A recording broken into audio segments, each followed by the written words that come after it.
गुरु गीता में आगे शिव कहते हैं, सर्व पाप विशुद्धात्मा श्री गुरोः पाद सेवनात् देहि ब्रह्म भवेद यस्मात् त्वत् कृपार्थम वदामि ते। अर्थात सद्गुरु के चरणों की सेवा से साधक सारे पापों से मुक्त होकर विशुद्धात्मा हो जाता है।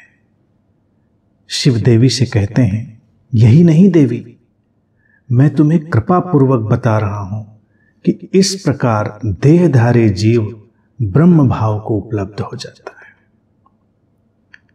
गुरु चरणों की सेवा सारे पापों से मुक्त करके विशुद्धात्मा बना देती है। गुरु गीता के एक और सूत्र जो सारे जाल जंजाल गुरुडम शोषण उन सब का आधार बन गया, गुरु चरणों की सेवा। कितने गुरु बैठे अपने शिष्यों के से पैर दबवाते रहते हैं, बड़ी परंपरा चलती है।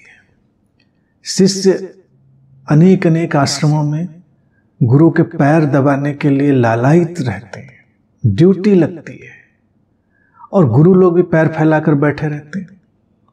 ये मूर्खता की हद है। अब यहां पर वो टेक लेते हैं गुरु गीता के इस सूत्र की, तो गुरु गीता में लिखा है गुरु के चरणों की सेवा की तो मुक्त हो जाओगे, तर जाओगे, देह भाव से हटकर ब्रह्म भाव में चले जाओगे। क्या यही अर्थ होगा इसका? शिव कह रहे हैं कि मैं कृपा पूर्वक, देवी यही नहीं, मैं बता रहा हूं कृपा पूर्वक व्यक्ति शरीर भाव से हटकर ब्रह्म भाव में चला जाएगा। तो इतना ही आसान होता किसी के चरणों की सेवा करके ब्रह्म भाव में जाना, तो फिर तो सारी बातें हल हो गई। गुरु के चरण कहां पर है? चरण हम किसको कहते हैं? चरण एक गति है। चरण हम उनको कहते हैं जो गतिशीलता को निर्मित करते हैं, वो है चरण। जैसे पैर, हम ऐसे तो शरीर में पैर हमारे हैं, लेकिन हम पैरों को तब तक ठीक अर्थों में पैर नहीं कहेंगे जब तक वो चले ना। अगर पैर चलना भूल जाएं तो बस एक अंग मात्र रह जाएंगे, लेकिन उनको पैर कहना मुश्किल हो जाएगा। जैसे आंख वही है जो देखे, कान वही है जो सुने।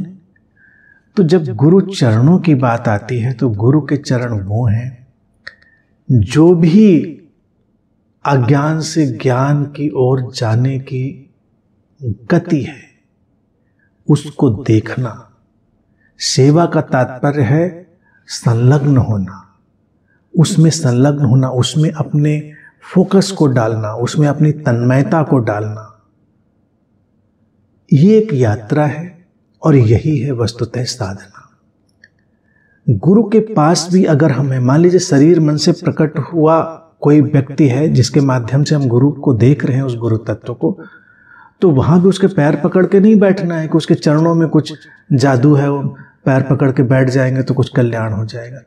उसकी भी जो वास्तविक चरण की घटना है उसको देखें, जो उसके माध्यम से उद्घाटित हो रहा है सत्य, जो उसके माध्यम से उद्घाटित हो रही है जीवन शैली, हम उसको देखें, वो है उसके चरण। जहां कहीं भी ज्ञान किसी भी तरह सक्रियता और जीवंतता में जाता है, जो हमको प्रेरित करके, हमको सक्रिय करके उस विराट प्रज्ञा में ले जाएगा, वही गुरु का चरण है। अब उसकी सेवा है उसको आत्मसात करना। गुरु के माध्यम से निकले हुए शब्द भी गुरु के चरण ही है, क्योंकि वो भी एक गति बता रहे हैं सत्य की तरफ जाने की। गुरु का मौन भी उसके चरण ही है, उसकी प्रेजेंस भी उसके चरण ही है। अब यहां पर हमने शरीर मन में प्रकट हुए गुरु की बात की, और फिर इसको विस्तार दे दें तो पूरे प्रकृति में जो परिव्याप्त है मौन, पूरे प्रकृति में परिव्याप्त है जो रहस्य, वो सब अनुगूंज आहट जो हमको प्रेरित करती है हमारी सीमाओं को छोड़कर आगे बढ़ जाने के लिए, वही गुरु के चरण है। और सेवा से तात्पर्य है उस प्रक्रिया में स्वयं को लीन कर देना। इसीलिए शिव कह रहे हैं कि यही नहीं देवी। अगर ऐसा करता है व्यक्ति तो अपने शरीर भाव को छोड़कर ब्रह्म भाव में चला जाएगा। शरीर भाव क्या है? शरीर भाव ये शरीर थोड़ा ही है। लोग कहेंगे अपने शरीर को भूल जाएं, तो शरीर को भूल जाएं या क्या करें? शरीर को जला दें, गला दें, मिटा दें, क्या करें? बुद्ध ने भी तो यही गलती करी थी कि शरीर को तपा दिया, सुखा दिया, निरंजना नदी में गिरे, उठे, उसके बाद यही तो उनको बोध हुआ कि ये नहीं शरीर है जिसको हमें गलाना, तपाना, सुखाना है। तपश्चर्या ये नहीं थी। शरीर तो उस ब्रह्म की, परमात्मा की अभिव्यक्ति का एक उपकरण मात्र है। हमको अपने अज्ञान को सुखाना, जलाना है, शरीर को सुखाना और जलाना नहीं है। तो जब हम शरीर भाव में हैं तो इसका तात्पर्य क्या है? हम सीमाओं से ग्रस्त हैं। हमारे विचार सीमित, हमारे विश्वास सीमित, हमारी मान्यताएं, हमारी धारणाएं सीमित, सब सीमित ही सीमित है। क्योंकि सीमित है तो उसमें अटकाव है, सीमित है तो उसमें कट्टरता है। जब भी हम किसी भी सत्य पर बहुत आग्रह देने लगे कि यही सच है, तो क्या हो जाएगा? पंथ बन जाएगा, कल्ट बन जाएगा, कट्टरता आ जाएगी, आक्रमण शुरू हो जाएगा। वही है शरीर भाव। जहां कहीं किसी तरह की कट्टरता है, मजहबीपन है, संप्रदायवाद है, वही शरीर भाव है। तो शिव कहते हैं गुरु चरणों की सेवा से शरीर भाव से मुक्त होकर व्यक्ति ब्रह्म भाव में जाएगा। अर्थात जहां कहीं भी सत्य की आहट है, वही चरण है उसके।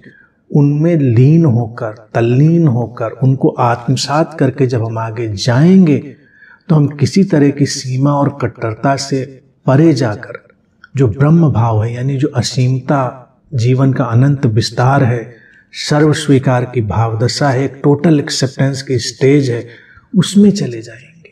वही ब्रह्म भाव हुआ। ब्रह्म भाव वही है जो सर्वग्राही है, सर्वव्यापी है, सर्व स्वीकारी है। उसमें हम जाएंगे। हम सीमाओं को खींचकर जीवन नहीं जिएंगे। वो हो गया शरीर भाव से मुक्ति का सारा प्रकरण।